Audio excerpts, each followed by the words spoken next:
Hello, and welcome to another episode of the William Branham Historical Research Podcast. I'm your host, John Collins, the author and founder of William Branham Historical Research at william-branham.org. And today, I have my very special guest, Stephen Deere, the son of Jack Deere. Stephen, it's so good to have you on here. We have chatted a bit through email after we were connected, and all of the pieces are coming together for me in ways that it'll be a little bit of a surprise to you, I think, to even hear it on this podcast. We haven't yet spoken about it, but we've been getting so many requests to dig into the history of the creation of some of the big churches in the NAR and the movements leading up to it. And the linchpin to all of it appears to be Paul Cain. And so I have been contacted by numerous people, from the researchers working with me to people who have escaped the New Apostolic Reformation, especially with the fall of, what happened at IHOP and all of that. People are wanting to know more about Paul Cain and his connection to William Branham. And right, I mentioned it to you right before this podcast, but your email sparked a memory for me, and I was able to dig up a lot of correspondence that I have between myself and Paul Cain. And anyway, all of this to say, in the upcoming weeks, the plan is we will start to produce some of the research. I can't say everything that he told me in the conversations. There's some things I have to hold, but I'm going to start revealing some of the things that have been said, and other people are soon to be sharing more information about Paul Cain. But all of that is, it's the leading up to our discussion today about your experience with, your father, the New Apostolic Reformation, Paul Cain. You have a testimony and a lot of history that I think our listeners would be just fascinated to hear. Well, I hope I don't disappoint. What you're getting from me is not an expert opinion into theological. I'm just sharing my experience and observations from being around Paul and observing some of the themes that have been on your podcast and have been present in the whole IHOP controversy or scandal. I'm not quite sure what to call it now. It's kind of.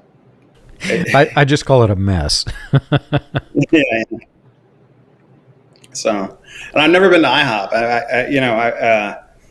I just got into.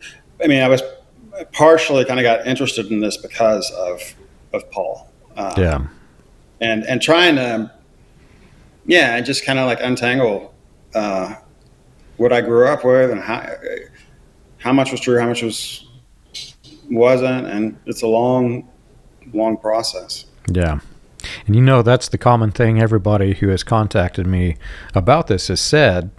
They want to know what was real and what was not, because there were clearly things about this that were real, but there was a whole lot of fiction mixed in with it. And how do you correctly divide what's true and false among a mass ball of deception? So maybe it would be good if we just take a moment and have everybody, tell a little bit about yourself, have everybody learn who is Stephen Deere, and who some of our listeners probably don't even know who Jack Deere is. So it'd be good to, give some information about your father. But just tell us a little bit about yourself. So, I grew up I'm a pastor's kid. My dad, he was a seminary professor at Dallas Theological Seminary for, 13 years, something like that. Specialized in ancient Semitic languages. One time, I think he knew like a dozen or something, and was a cessationist. I didn't believe that the gifts of the Spirit, we were talking about like healing, prophecy, tongues, things like that. Those things had kind of ceased or faded away with the death of the last apostle. And through a conversation with John White, a British psychiatrist, well-known British psychiatrist, author, and missionary, he kind of embarked on this new path and kind of like changed his mind about the gifts of the Spirit, and came to believe that they were for today. And right as that was happening, he was fired from his job at the seminary because of his association with one of the leading charismatic figures at the time, John Wimber. They said you have to. So my recollection is that they said that if you don't stop associating with Wimber, we're going to have to terminate you, even though he was tenured. And he said, I'm going to keep on being friends with Wimber, and so they terminated him. And then during around that time is when Paul Cain kind of entered our lives. And so a little bit about me. I grew up around a lot of these leaders that we're discussing now.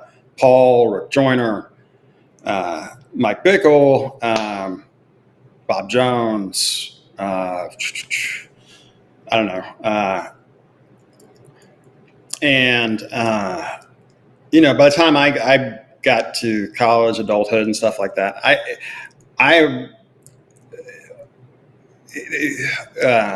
the charismatic church, it was something I wasn't super attracted to anymore.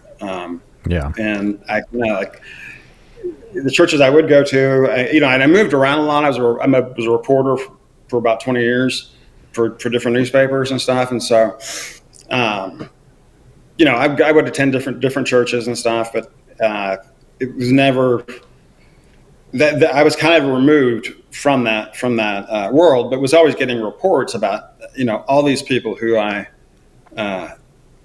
knew and whose kids were at our house, and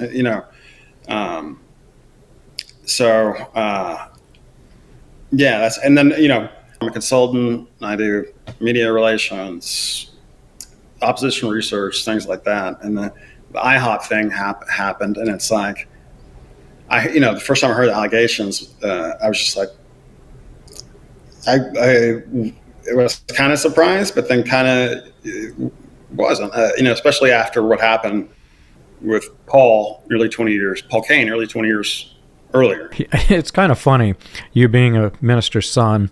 I wish that every minister's child who is in this movement and all the various splinter groups would just stand up and say, hey, I walked away from this because, and then tell the reasons why they walked away. Because so many children who were, their parents were leaders in this and the movements that created this, they saw things that nobody else saw. And it's really hard for them to believe because they know some of it is hocus pocus. They, you be around these big meetings, and then everybody's fascinated with what's happening. Well, then you get to hear the conversations afterwards, and the two don't always match. And so, ironically, I believed all of it hook, line, and sinker until I was age 37, and I walked away. I was smacking my head. I was like, I heard all the conversations after the services, and I knew people who are in the ministry who didn't believe any of it. And yet some of them are holding pastoral positions and positions of rank at minimum. And it's all because, there's so much money flowing through it, I think, is the way I would describe the reason why they do what they do. But you mentioned Paul Cain and his allegations of what happened, and which led to his public confession. And right before this podcast, I started pulling up my notes on my conversations with Paul Cain that we had. I think it was 2014, if I remember correctly. And it was kind of funny because when he called me, I knew who he was. I did not know the depth of the connections. And at that time, I had no idea that there was such a thing as the New Apostolic Reformation.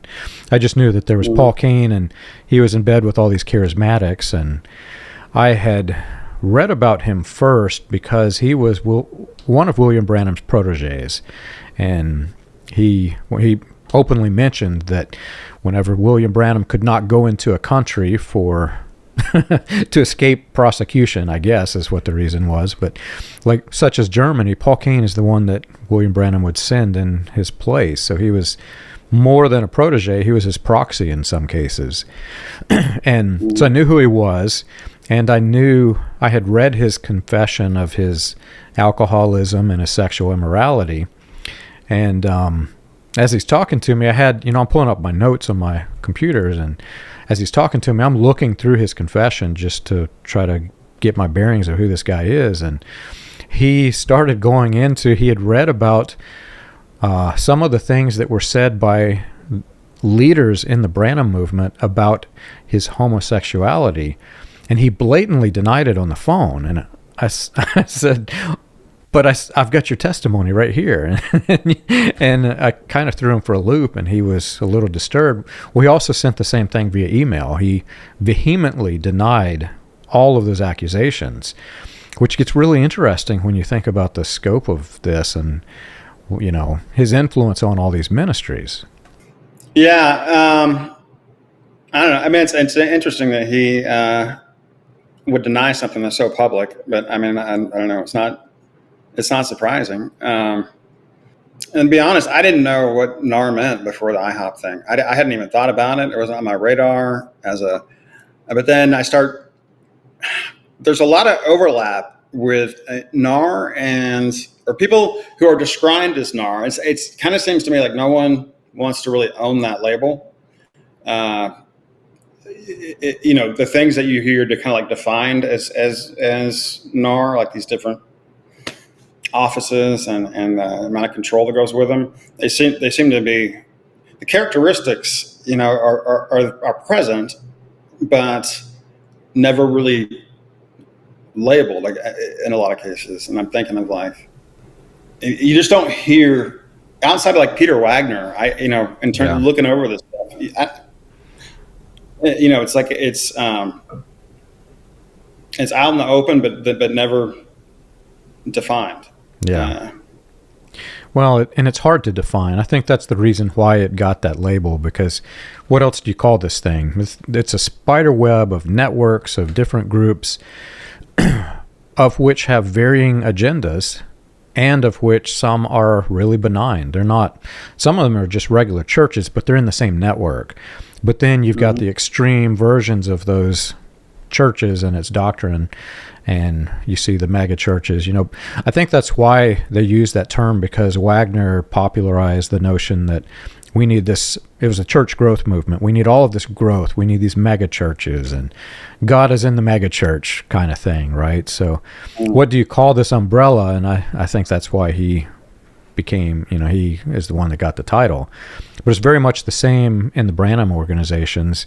When I mentioned the white supremacy history of Branhamism and the ties to Christian identity, well, probably 80% of the churches just vehemently deny it because they're actually not a part of that. They have no idea that that is their roots. They they're so far disconnected, but see, they're part of the same network and they have the same foundation. And unless somebody is to open up the covers and look what's underneath the foundation of this thing, they have no idea. So I think that's why it got branded as the NAR.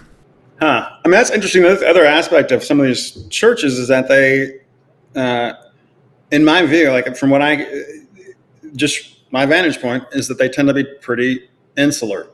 And so they may not be, they're not predisposed to having somebody kind of like look under the hood, or look outside themselves that much.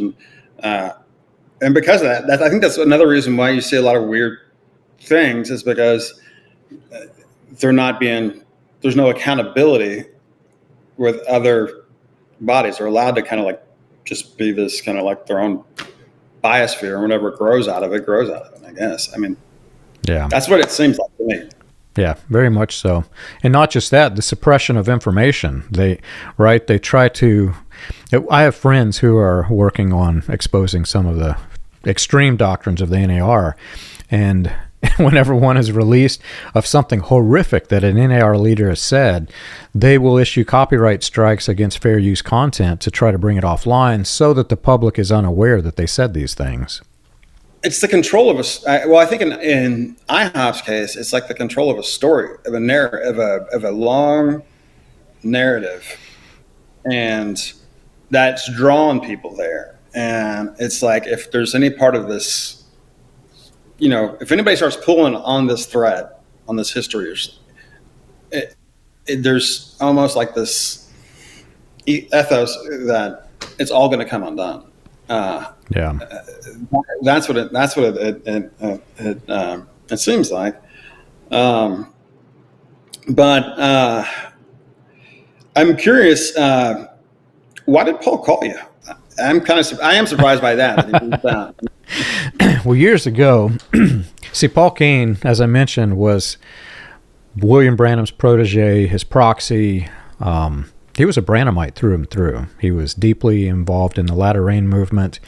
And when William Branham's, either his third or his fourth campaign manager, who also happened to be homosexual, which is also ironic, he began a worldwide series of tours in which William Branham and Paul Cain and others were involved with. So Cain is deeply embedded in the Branhamism.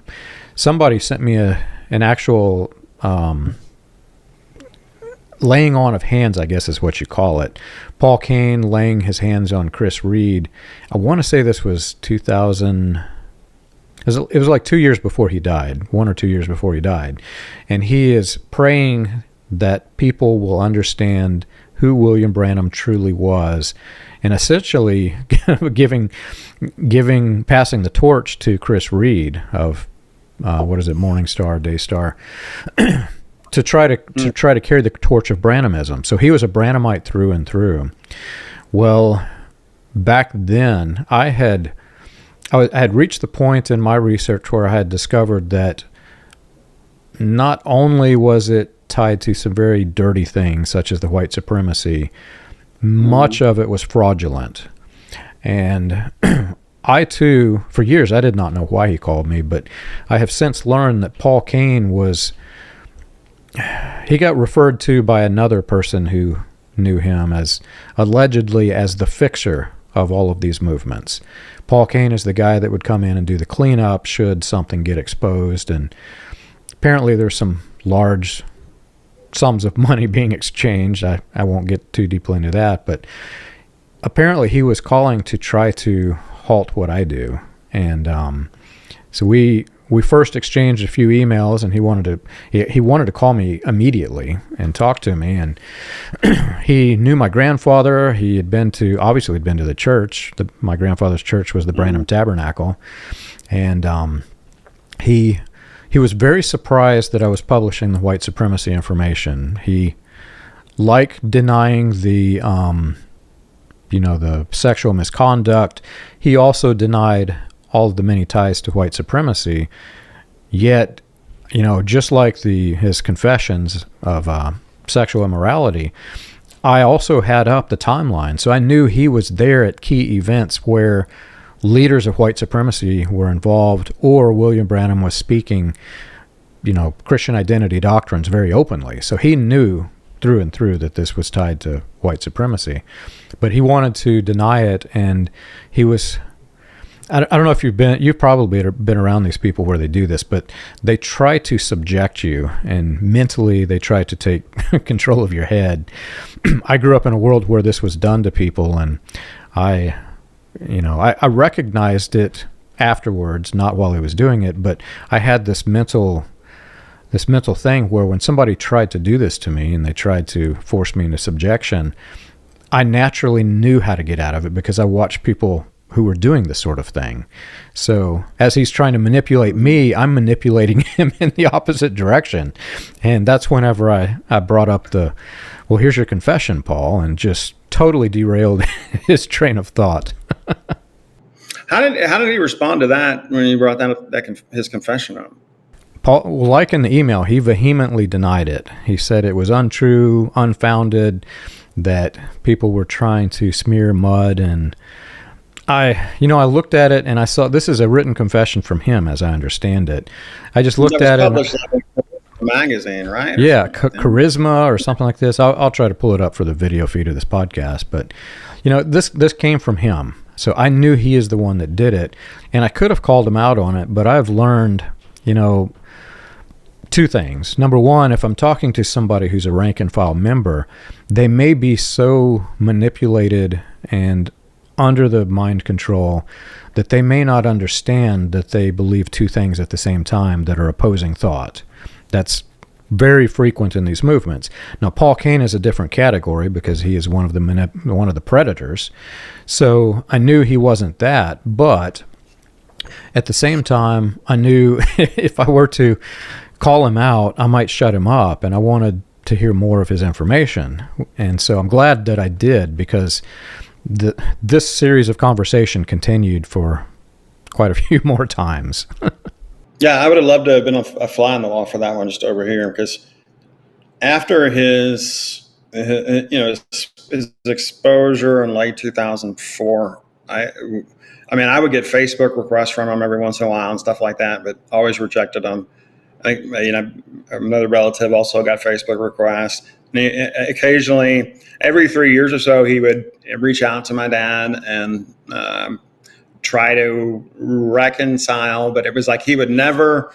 There were some things that he did that he just would never own up to, or never fully acknowledged the extent of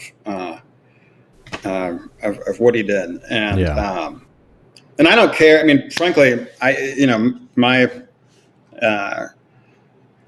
there's a lot of polarization these days. You see it in the IHOP thing. But one thing that seems to cross, or it has in a church can cross political divide is a clergy sexual abuse. And, it's like that one time you have like people who are, have really radically different views from one another, kind of working alongside. And yeah, there is a lot of that. And I haven't put all the research together. I don't want to call it out and get it incorrect, but we do have enough pieces of the puzzle that makes it paint a picture that looks very much like there were multiple aspects to the misconduct. When you take into consideration, I mentioned before that William Branham's campaign manager was homosexual. Paul Cain specifically mentioned reading a testimony by Lee Vale, who was William Branham's publicist, where Vale was naming the homosexuals attracted to William Branham's ministry. And surprising to find out, not only was his campaign manager homosexual, the two men who traveled with him everywhere recording his sermons, literally William Branham's scribes, were two homosexual men. And so you've got this party of homosexual men. They went into Germany, as I mentioned, and Paul Cain was there.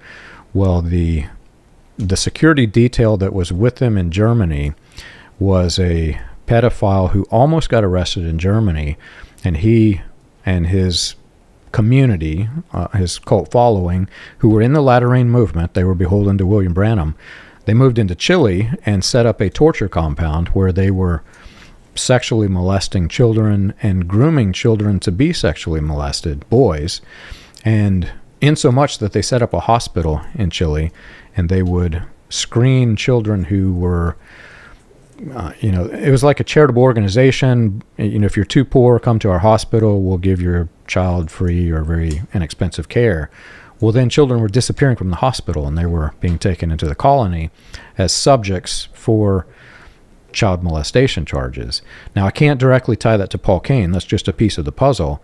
But I do have witnesses who tell me that Cain was involved in multiple similar things, and the reason the allegation surfaced is because there were a number of allegations, not just one. So when you add all these pieces together, this paints the picture that is very, very bad. which would, again, lead to why he would want to contact me, because as soon as I got to the bottom of all of this, then his whole world comes crumbling down, right? So I think that's why he contacted me. But what I observed of him and stuff like that, just so we hadn't done that, and kind of like how just like, you know, something I learned from the whole thing. First I made it clear, like, I don't have a problem with homosexuality. What I have a problem with is people taking somebody's faith and using it to manipulate them into sexual acts, to taking away their control. And that's what Paul did.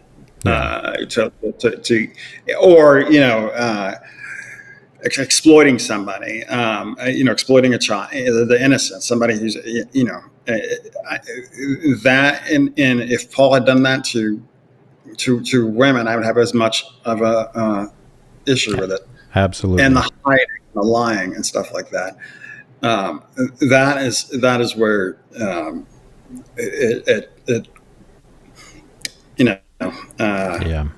So it's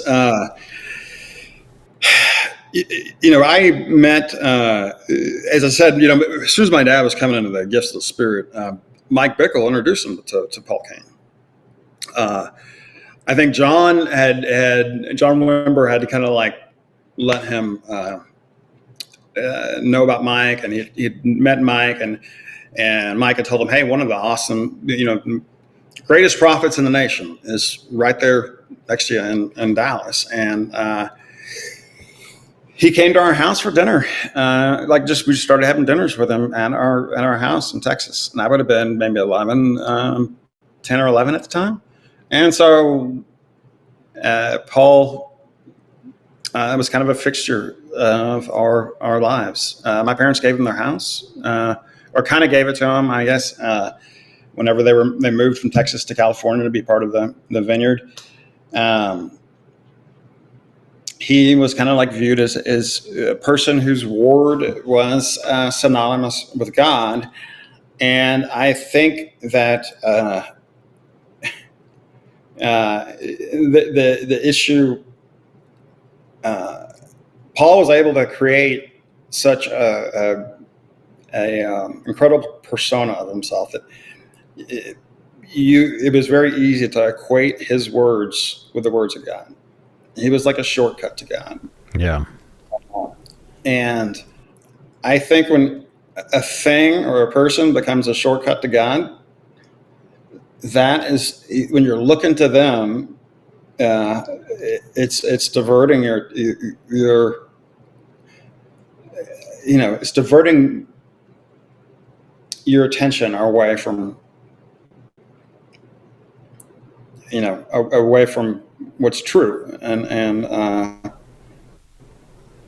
so if you start thinking, like, the warning sign is, like, if you start thinking, like, how would so-and-so view this, or how would, if that is what's dominating your actions and your thoughts and stuff, or before I do this, I need to make sure that this prophet has prayed about it and given the okay,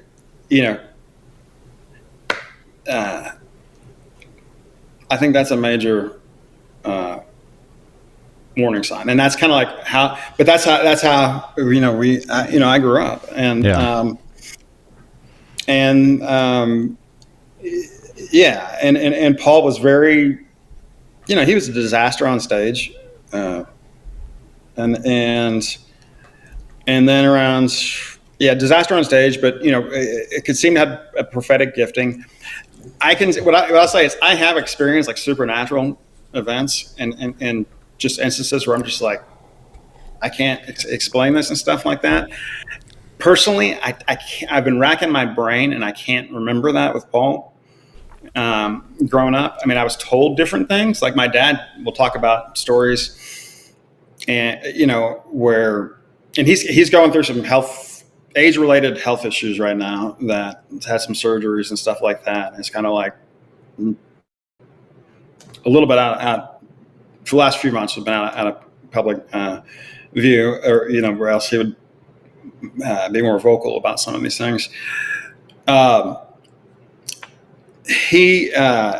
That's how we grew up, and different people will tell some amazing stories. Like my dad would tell stories about how Paul could read his thoughts at times in ways that he couldn't explain.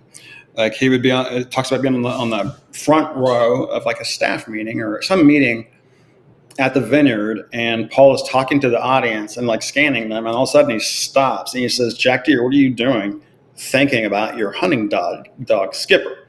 And my dad, when he moved to California, he used to love to quail hunt, and we had hunting dogs, and he said when Paul said that, in his mind, his mind had drifted back to Texas, and he was reaching through this chain link fence to pet this pointer, English pointer that he had, and he said he didn't know how Paul had any way of knowing that. And there's that's kind of like one example and stuff. But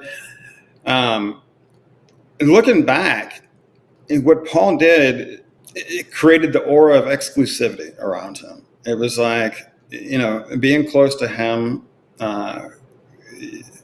He did a number of things that were manipulative and whatnot. But there stories. There's a lot of stories. I mean, I know a woman that who was devastated when she learned what happened to Paul, but was would accompany him to a lot of different meetings. Who swore that Paul, came into an insane asylum, prayed for her, and got her out. And ironically, the woman's husband hated Paul, and he would say, "Hey, one day you're going to understand why I feel this way about him. One day you'll know." And when everything transpired back in 2004, and it became clear, and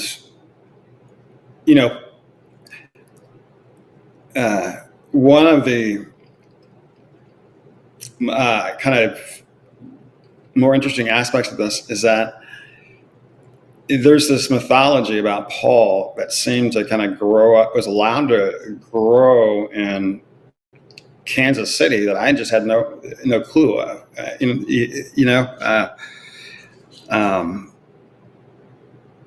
So that he would, the CIA thing kind of throws me for a loop. I'm not sure that he was actually ever working for the CIA. I mean, I just haven't seen the evidence, And the reason I say that is because Paul, I think I would have known about it if he was working for the CIA. He just could not keep stuff like that under his hat unless it was damaging.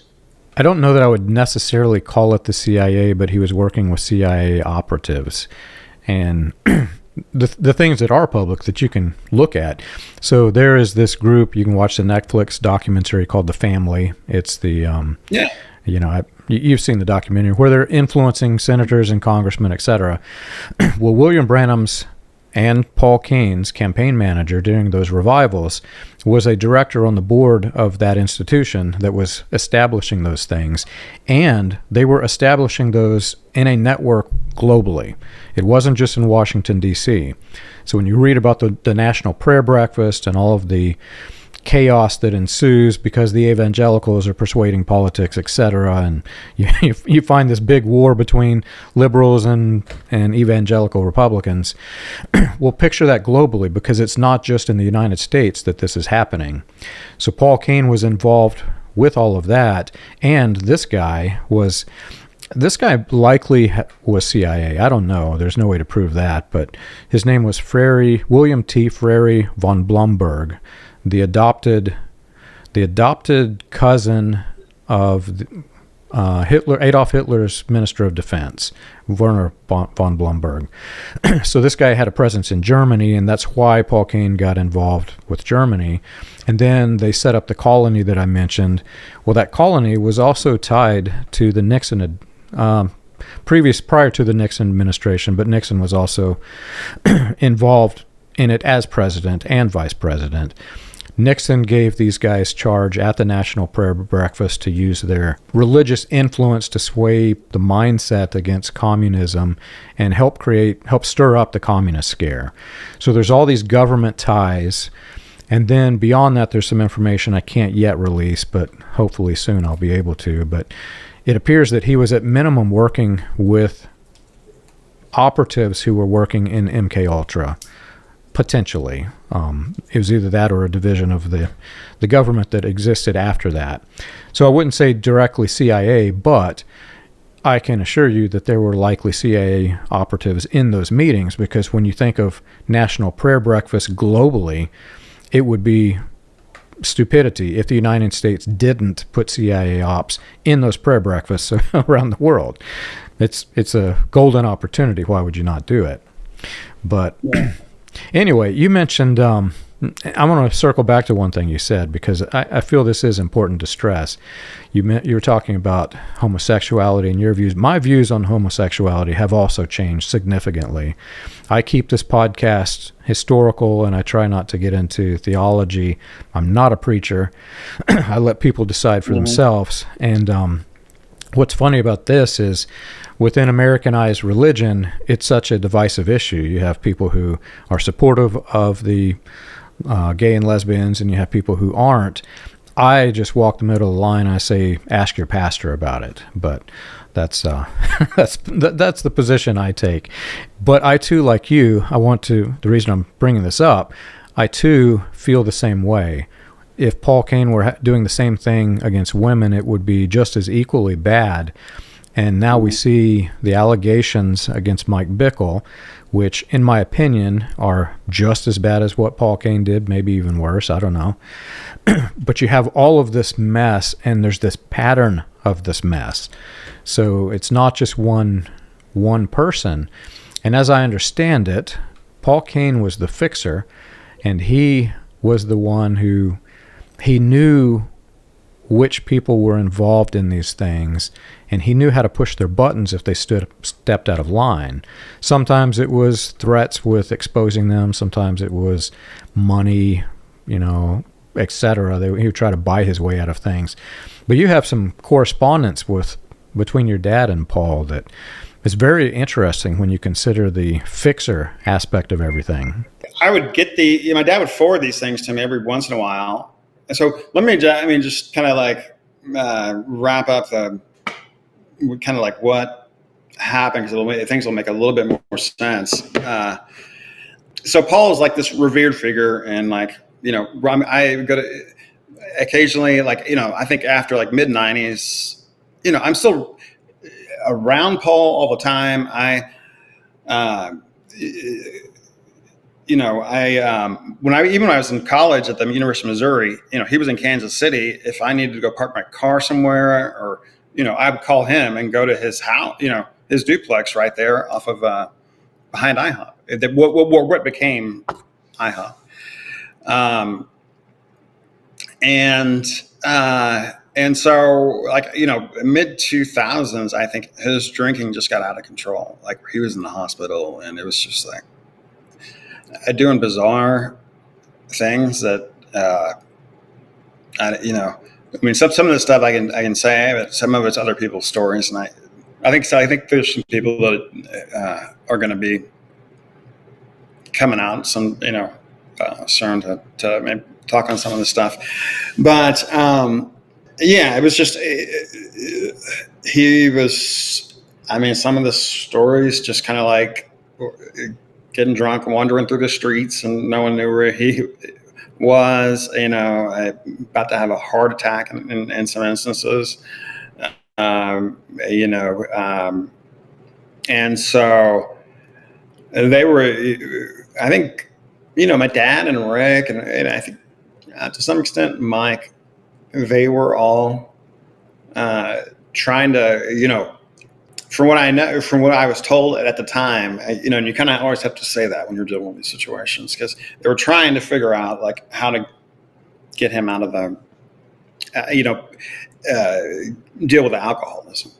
And during that process, it finally surfaced that in a way that Paul couldn't deny, that he had been abusing some, that he was a sexual predator, and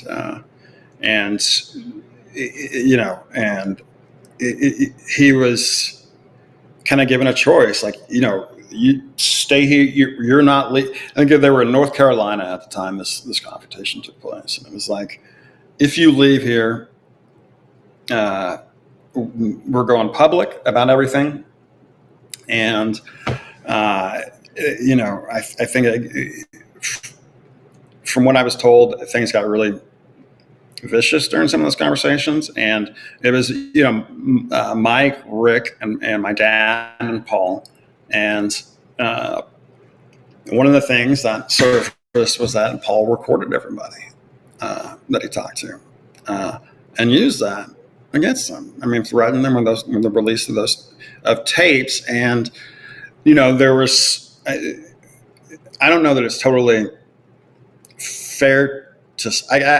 I'm comfortable with talking about my own family stuff, but my mom had a drinking problem at the time, and I think they had talked to Paul about a lot of this stuff about her issues. So he was threatening my dad with that. So I think you'll see some hints of that in those emails to release that. And my dad was like, you know what, go ahead. And he had something he threatened Rick with, and he has something he threatened Mike with. And from what I was told, Mike was what he had on him was his affairs with women, and that was open at them. But everybody was like, Rick was like, I don't care if he says what he has on me supposedly isn't even true. I don't care. You can release it all day long. And then Mike said something similar to say, it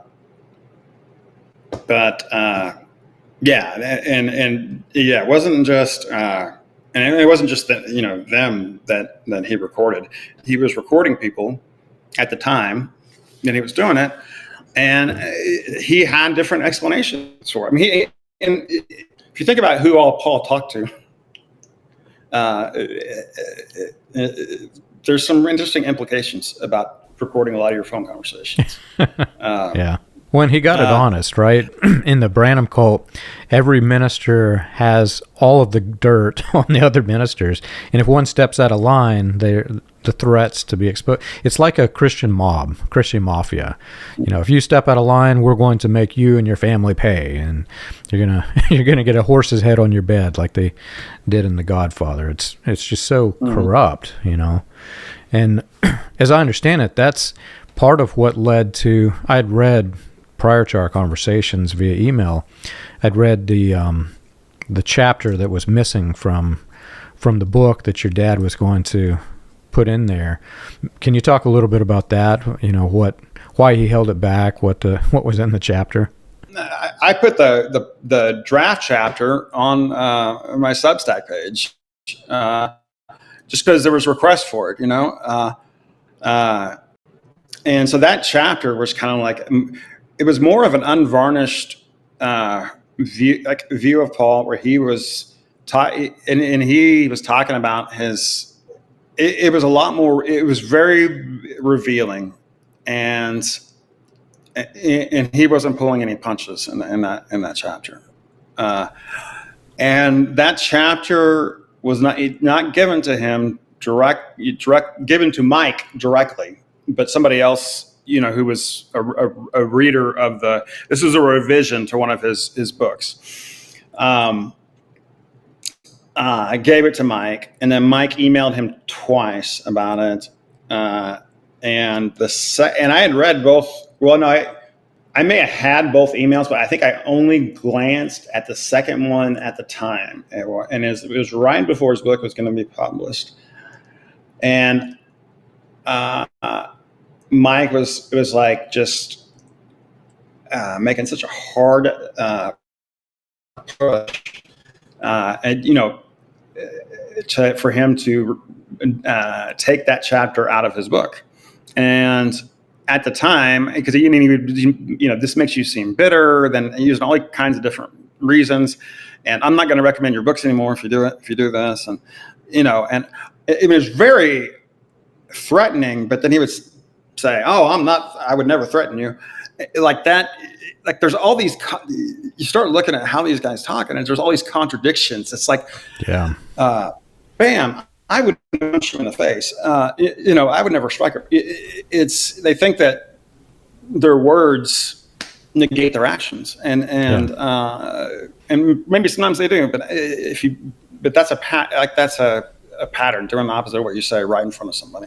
Very much like the mafia, right? This was a Christian mob. I wouldn't call it Christian, I guess. Yeah.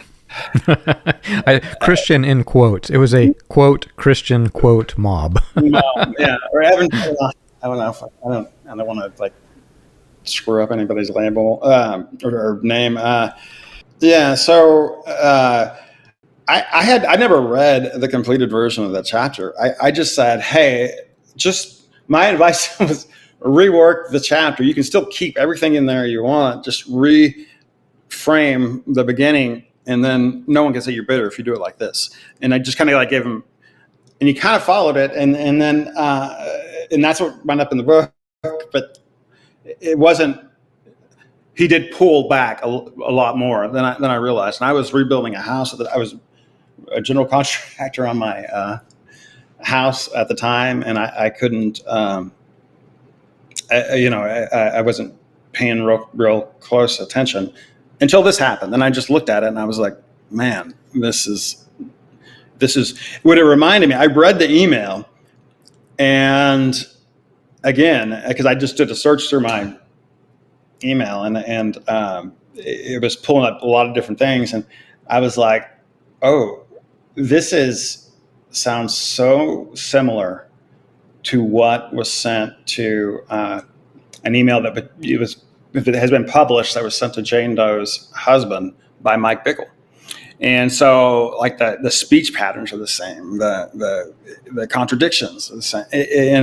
It's not as, I don't know, frenetic or whatever. It's not as spastic or hyper as some of the communication that Mike had with Jane Doe's husband, but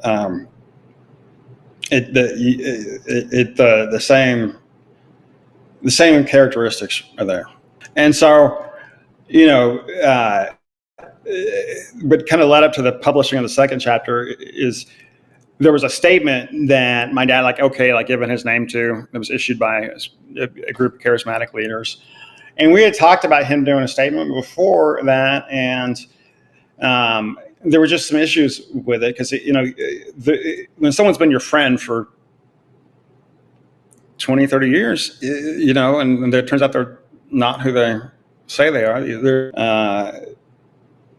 you kind of want to talk to them before, you just haul off. But there had been enough, at this point, there had been enough people that had been rejected, that Mike had rejected from contacting him, and it was apparent that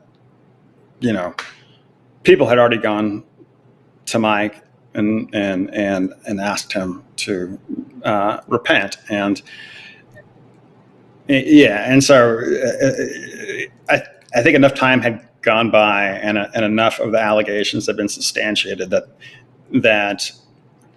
obligation kind of ceased to exist, and so he came out with another statement just to clarify a few things. And then there were a lot of requests I'll bet. to publish that unpublished chapter. Sure. So that's kind of how everything came about. What do you know about, there's several claims where he's working with the elite in Washington and other countries. What do you know about that? I know that he had a meeting with Herbert Walker Bush. That meeting was not real productive. I think Paul was not a fan of the Bushes, and he, even kind of disparaged them after that meeting, and so Bush wanted to know where Noriega was. It was when they were looking for Noriega. And I don't know that Paul was. That sounds like from what I gather, Paul was not helpful with giving the whereabouts of Noriega. He met with Clinton twice that I remember, and my younger sister was present for one of them. Those meetings, not in the room, but she was in D.C. with some of the people who'd set up the meeting. And we talked about this recently. Like she was, got a personal tour of the White House and stuff. While this meeting was like happening, and she remembers them, kind of like all reconvening, and it was like a horrible. It was an abysmal failure. Like I can't recall any of these meetings ever having any real effect. It was other than to prop up Paul's image as this incredible prophet, and he kept everything, all the pictures of the meetings, he kept them all in a leather-bound book that was really prominently displayed in his house, or that he kept with him at times, and so these were like, it was like a point of like credibility for him and stuff. But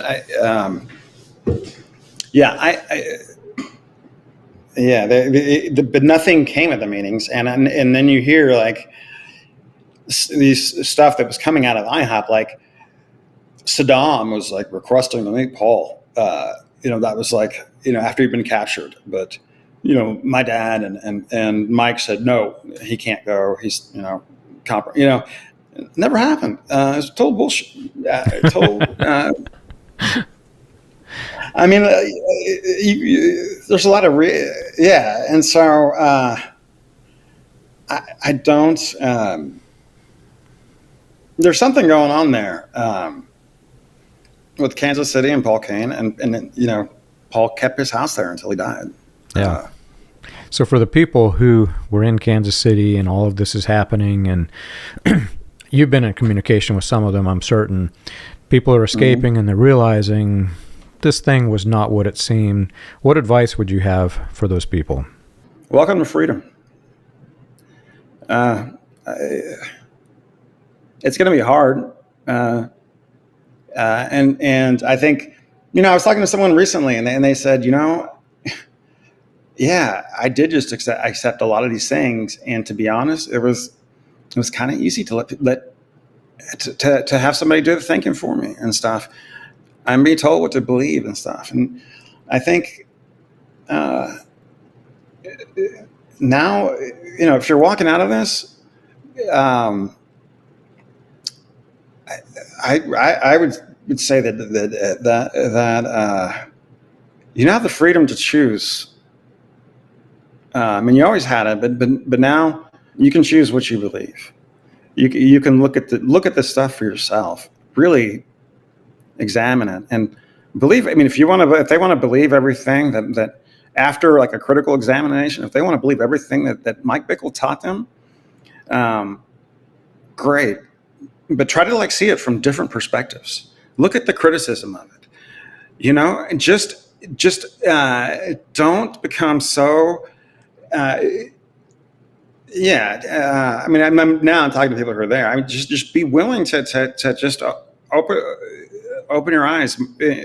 And one of the things that I've kind of struggle with in this is that watching people come out of this, and maybe you can speak to this. This was a question. I was going to ask you kind of the same question, because there's this mentality from the people that are coming out. It's I don't think it's true. I think it's a lie. But it's like, man, I spent 15 years here. I spent 5 years here. I spent 20 years here. All that time was a waste. And I just don't believe that's true. That's true. How did you think all your time in that environment was a waste? How? There's another story, I think, that's there, and I think that there's probably something very redemptive. Whenever I first left this, you go through all the stages of emotion. So first you're angry at what they did to you. You aren't really thinking in that way. You're just mad because these people deceived you, and many of these people, your friends, they cut you off, your family cut you off. But then you go through all the stages of grief, and where you end up is deep sorrow for the people in it. And then after that subsides, then the reality hits you. Oh my gosh, I was in this thing, and look at the wasted years I had. Look at how hard it was. Now, what do I have now? What do I have to show for all that time that I put in there? Everybody who leaves, that's one of the thoughts that they're going to get. And where you can dwell on that, and you can stay in there forever, it'll consume you. I chose to rise above it, and wasn't easy. I'm not going to lie. It took a lot of work to rise above that. Where I ended up was, I tell people that it was as though I had been raised in a POW camp in Vietnam, and all I knew was Vietnam, and all I knew was what my parents told me about the United States and what freedom is like in the United States. I never knew freedom. I was in a POW camp. And then one day I was rescued and taken to the States, and here's freedom. And now that I'm here on the United States, I want to explore everything. I want to live. I want to be excited. That moment hit me. I'll never forget it. You see, I'm a musician. I see that you are too. You got some nicer guitars than I have hanging up there. Well, I'll never forget running up to my son's room upstairs. I think he was like 14 years old at the time, and one of the things in the Branham cult, you weren't allowed to listen to any music unless it was the 1950s style old gospel. And I heard Bon Jovi's Dead or Alive for the first time, and I got so excited I ran upstairs. I told my son, "You got to hear this, man." And so we enjoyed a moment together. There were many moments like this where I got to enjoy new things. So it was as though I experienced my childhood because I had risen above it. And, there's some danger in that as well. I know people who they weren't allowed to do lots of things, so they said, well, by golly, I'm going to go do all of them. But by and large, the majority of the people, they approach it with the mindset of an adult. So sometimes they're going to do things that other adults wouldn't do. And I look at it, some of them are in our support groups and they talk about it. I just kind of ignore it because in normal parenthood, your children are going to go explore new things that they know they're not supposed to do because they want to see do they like it or not. And the parents are scolding them, now don't do that, but they realize that that's part of life. You want to find who you are. And all this to say, there comes a point if you rise above it where you have to find out who you are, what you believe, what you stand for, what are your freedoms, what are your boundaries. And I simply chose to rise above it. And to anybody who is escaping these things, that's my advice. When you escape, rise above it. Yeah, I mean, I like what you said about it, like just being able to like kind of reinvent maybe that's the wrong word, but I don't know, kind of experience the world for the first time. Yeah. Well, thank you so much for doing this. I'm sure our listeners are going to be very excited to see you. I'm going to throw a link to your website up where people can read the hidden chapter that nobody was supposed to see. So we'll have access to that, and there'll be more information about Paul Cain to come very soon. I'm still working through everything and that strategy, and there's only one of me, and I have some researchers helping me, but putting all this together, it's a great effort, a lot of time spent. So if you've enjoyed our show and you want more information, you can check us out on the web. You can find us at william-branham.org. For an overview of the historical research of William Branham and the healing revivals, read Preacher Behind the White Hoods, a critical examination of William Branham and his message, available on Amazon, Kindle, and Audible.